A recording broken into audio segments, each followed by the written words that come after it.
In this video, we're exploring the origins of everyone's favorite Christmas present, coal. We're digging into its history and significance while attempting to mine my own for the ultimate stocking stuffer, the fuel of the Industrial Revolution. Everything we use comes from 8,000 generations of collective innovation and discovery, but could an average person figure it all out themselves and work their way from the Stone Age to today? That's the question we're exploring. Each week I try to take the next step forward in human history. My name is Andy, and this is How to Make Everything. Coal is produced by the conversion of the plant matter of dense forests that used to populate the earth.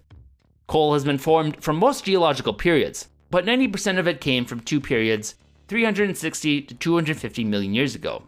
Mostly composed of carbon, it is formed from plant matter that decays into peat and then is converted into coal by heat and pressure by being buried. The earliest records of its use by humans dates to 3500 BCE in China and was widely used by many civilizations wherever it was available. Most early use was just easily accessible surface deposits. Charcoal and coal share many properties, but coal has a few advantages. The first was it was ready-made. Charcoal requires vast forests to source for wood, and then a laborious burning process. Coal could be dug straight up from the earth and then burned, so it was used only when mining was cheaper than charcoal production. But it is also more energy dense, producing a hotter fire more consistently. The real value of coal really peaked during the Industrial Revolution, when many forces combined together to allow the invention and proliferation of the coal-powered steam engine. While today quickly shrinking in relevance, coal still produces 27% of the world's power. With the steam engine as my primary goal of the Reset series, coal is most definitely crucial. Eventually, it may power my steam engine, but now, first in the early Iron Age, it also has uses as a more effective fuel for smelting and forging iron. So, I want some of that. A constant goal for this series since the beginning has been to explore the origin and sources for the ingredients we use every day. But when it comes to metals and other minerals, that's always been proven to be a challenge, as rarely can many of them be found just on the surface of the earth. Needing to go deeper underground into mines then becomes necessary, but also proves difficult for a variety of reasons. At this point, I've made it to around 7 mines. Some are mines that have been closed down and now offer tours, most often not allowing you to actually mine them anymore. However, there was one exception with Adventure Mine, where they let us mine our own native copper and even operate some of their mining equipment. I've also made it into one active mine, the Redmond Real Salt Mines in Utah, where I got a tour and was allowed to harvest a small sample. Beyond that, the best bet has been abandoned mines, which require a fair amount of risk and off-roading, as well as some questionable legalities. And when even that fails, I can sometimes scrounge some of the sources from their discarded tailings outside the mine. In the end, getting access to a large supply of minerals has always been next to impossible. That's why I made it a caveat since the beginning of the reset that I only need to source an initial sample of the mineral before unlocking a larger store-bought supply, as anything more is basically impossible in the current modern world. And even with that, coal has remained a challenge, and our requests to several mines and sites have gone pretty much unanswered. So when we heard about an abandoned coal mine right next to San Francisco, I wanted to check it out and see if we could collect even a small amount. So after a very fruitful trip around California a few years ago, where we got to collect a large variety of minerals and plants, collaborate with several YouTubers, and check out a few variety of power sources for upcoming inspiration, on our very last stop of the trip, I wanted to get some coal. Discovered in 1891 off the bluffs right next to San Francisco, this mine was tunneled around 200 feet, but then never really developed into a full mining venture. Since then, most of the tunnel has collapsed and the entrance is pretty difficult to access now. To make things even more difficult, the access is only reachable during low tide. Linger too long and you might find yourself swimming back to shore. We talked to one adventurer who had recently explored it for suggestions of how to get into it.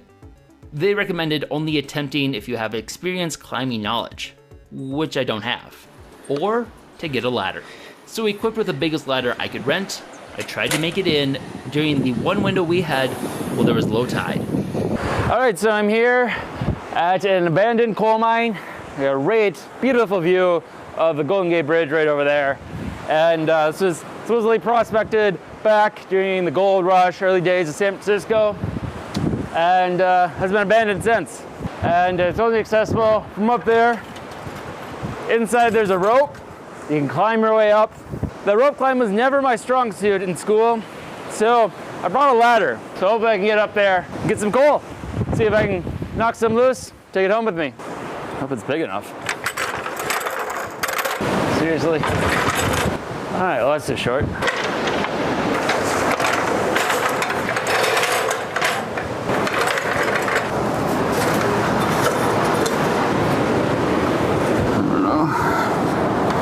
It was a 10-foot climb, so about an 18-foot ladder. It's more like 20 feet.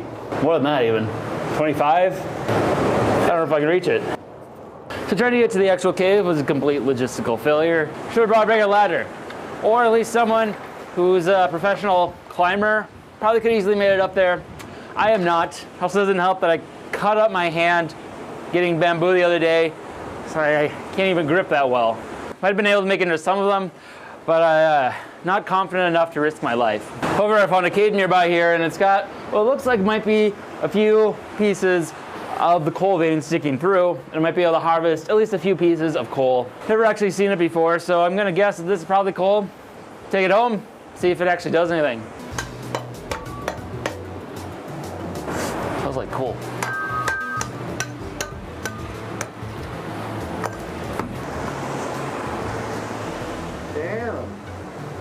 There's a little bit here. Let's take the whole thing. It's kind of like charcoal, which I think is a good sign.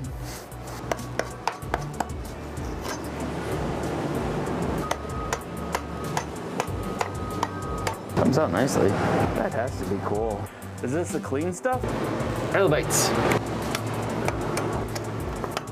All right, so I didn't make it up to the mine, but I did manage to get a small quantity of coal. All right, got my Christmas shopping done for this year. I just walked straight into the water. While I was able to collect a small sample of coal from the cliff surface in San Francisco, a larger supply of more pure coal would be ideal. I was fortunate though to have a friend who was able to gain some limited access to the Falkirk open pit mine in North Dakota, and graciously collected a bucket of coal for me straight from the mine. Crikey, that's some good coal right there. Hopefully I'll be able to make a trip out there myself soon in less turbulent times.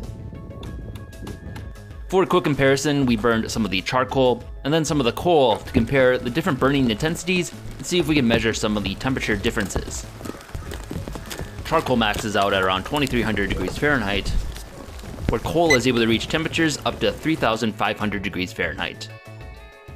All right, so here we have the coal, and next to it, for comparison, we have charcoal. And visually, they're almost impossible to tell the difference. The most noticeable difference is that this stuff is heavier, almost like a rock, which it is a rock. It's a lot more compacted just by millions of years of pressure that turned it into coal. So with this, we should be able to get an even hotter fire that'll be very useful for forging, smelting, and eventually a steam engine. Ultimately, they're both pretty much the same, largely carbon, but there is a lot of just trace elements in coal that could eventually be used for things like some of the first forms of plastic. So this is some of the higher grade stuff Martin got for me in North Dakota. This is the stuff I got in San Francisco, just on the surface there. Probably not the highest grade, but that's what happens when you're just on the surface. Just by doing a little flame test, I can tell some of it is not actually coal, but some of it definitely is, although obviously not the best grade of coal. So this may have become known as the gift for the naughty children, but as a gift to humanity itself, it was a crucial building block for the eventual industrial revolution and the steam engine. Now having this crucial fuel, the next steps will be building a brick forge to use the actual coal in, as well as needing to build a more efficient bellows to provide enough oxygen.